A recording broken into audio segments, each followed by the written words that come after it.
Pulwama attack के बाद जिस वक्त जब पुलवामा अटैक हुआ था तो राहुल गांधी ने एक आरोप लगाया था। उसके बाद आज पाकिस्तान ने यह स्वीकृत कर लिया कि पुलवामा अटैक उसने करवाया था, जिसको लेकर अब केंद्रीय मंत्री नित्यानंद राय ने यह कहा है कि अब पाकिस्तान ने स्वीकृत कर लिया है। और उन्होंने साफ तौर पर तेजस्वी यादव से कहा है कि तेजस्वी यादव से उन्होंने यह सवाल किया है कि कब वह अपने गुरु राहुल गांधी, जो उनके गुरु हैं राहुल गांधी, वह उनसे कब माफ़ी मंगवा रहे हैं, जो उन्होंने इस जो बयान दिया था उसको लेकर केंद्रीय मंत्री नित्यानंद राय ने यह साफ तौर पर कहा है। वहीं मनोज तिवारी ने साफ तौर पर जिस तरीके से जो तेजस्वी यादव ने यह साफ तौर पर कह दिया है कि अब जेपी नड्डा भी उनसे बहस कर लें, तो साफ तौर पर मनोज तिवारी ने कहा है कि तेजस्वी यादव पहले अपनी जो लाइन है, लाइन लेंथ जो है, उसको अपना जाने कि वो कहाँ तक है। अगर वह बहस करना चाहते हैं तो हम उनसे बहस करने के लिए तैयार हैं। और साफ तौर पर जिस तरीके से जो मुस्लिम छात्र के द्वारा जिस तरीके का बयान आया कि उनके कम्युनिटी पर अगर कोई आवाज़ उठाता है या उनके खिलाफ़ कोई बोलता है तो वह उनका जो सर है वो धड़ से अलग कर देंगे।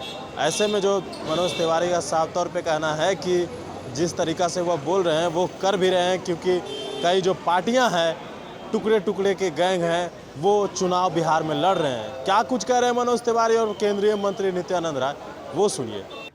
देखिए, पहले तो पाकिस्तान ने पुलवामा के अटैक की बात को स्वीकार कर लिया है। मैं तेजस्वी जी से कहना चाहता हूं, पूछना चाहता हूं कि तेजस्वी जी, आपके गुरु राहुल गांधी हैं। राहुल गांधी जी से कब आप देश के लोगों से माफ़ी मंगवाएंगे, देश से माफ़ी मंगवाएंगे, यह बता दें कि आप अपने राजनीतिक गुरु राहुल गांधी जी से कब माफ़ी मंगवाएंगे जो पाकिस्तान ने पुलवामा अटैक की बात स्वीकार कर ली है। धन्यवाद। देखिए, ये बहुत दुखद है कि जब हमारे देश के सैनिकों पे, आर्म फोर्सेस पे हमला होता है तो हमारे देश के ही कुछ नेतागण उस पर सवाल उठाने लगते हैं। पुलवामा में ऐसा ही हुआ था, जिस समय हमारे सीआरपीएफ के 44 लोगों को बम ब्लास्ट में उड़ाया गया था पुलवामा में, जिसके बाद हम लोगों ने, हमारी भारत की सेना ने सर्जिकल स्ट्राइक किया। उस समय कई नेता, आपको याद होगा, राहुल गांधी भी थे, दिल्ली के मुख्यमंत्री अरविंद केजरीवाल भी थे। वो सीधे ये कहते थे कि ये भारत की सरकार पे ही सवाल उठाते थे। और अभी खुलासा हुआ संसद में, वहाँ के सांसद ने कहा कि हमने घुस करके मारा भारत को, भारत के सैनिकों को मारा। अब प्रधानमंत्री जी का कहना वाजिब है कि मोदी जी का विरोध करते करते आप लोग देश के सैनिकों का विरोध करने लग रहे हो, आप लोग देश का विरोध करने लग रहे हो। तो ये हमारे देश के लोगों को सोचना है कि ये जो कांग्रेस के नेता हैं, यहाँ जो बिहार के चुनाव में भी जो महागठबंधन में हैं लोग, जो भारत तेरे टुकड़े होंगे कहने वाले हैं, जो भारत के सैनिकों के मौत पे जो जश्न मनाते हैं, वही लोग महागठबंधन में, मैं बड़ी जिम्मेदारी से कह रहा हूँ, वो लोग मिलकर के यहाँ चुनाव लड़ रहे हैं। जबकि हमारे बिहार का नारा है, दूध मांगोगे तो खीर देंगे, कश्मीर मांगोगे तो चीर देंगे। तो प्रधानमंत्री जी की चिंता जायज़ है।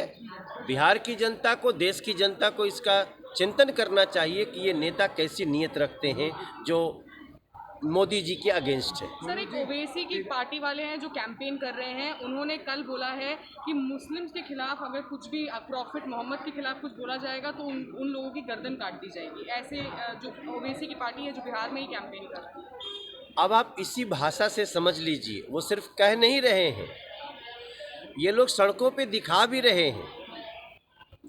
अभी कई ऐसी घटनाएं हुई हैं। अभी दिल्ली में एक बच्चे को दौड़ा करके एक कम्युनिटी के लोगों ने मार डाला। इसके पहले अभी हरियाणा में एक बेटी को खींच करके गोली मार दी। ये जो मानसिकता है ना, ये लोग यही मानसिकता बना रहे हैं। इनके लिए संविधान कुछ नहीं है, न्याय कुछ नहीं है।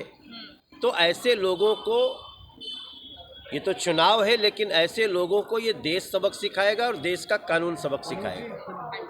तेजस्वी यादव ने कहा है कि वो जेपी नड्डा से डिबेट करने के लिए तैयार है और नीतीश कुमार कोई भी मुद्दों पे बात नहीं करते, जैसे एम्प्लॉयमेंट उस पर कोई बात नहीं करते, उस पर क्या कहना चाहिए? अब देखिए, सबको अपने स्तर में ही बात करना चाहिए। तेजस्वी बाबू अगर डिबेट करना चाहते हो तो एक दिन हमारे साथ बैठ के डिबेट करें। तेजस्वी बाबू कहते हैं ना कि हमारी सभा में इतने लोग आए, तो हमने भी सभा दिखा दी अपनी।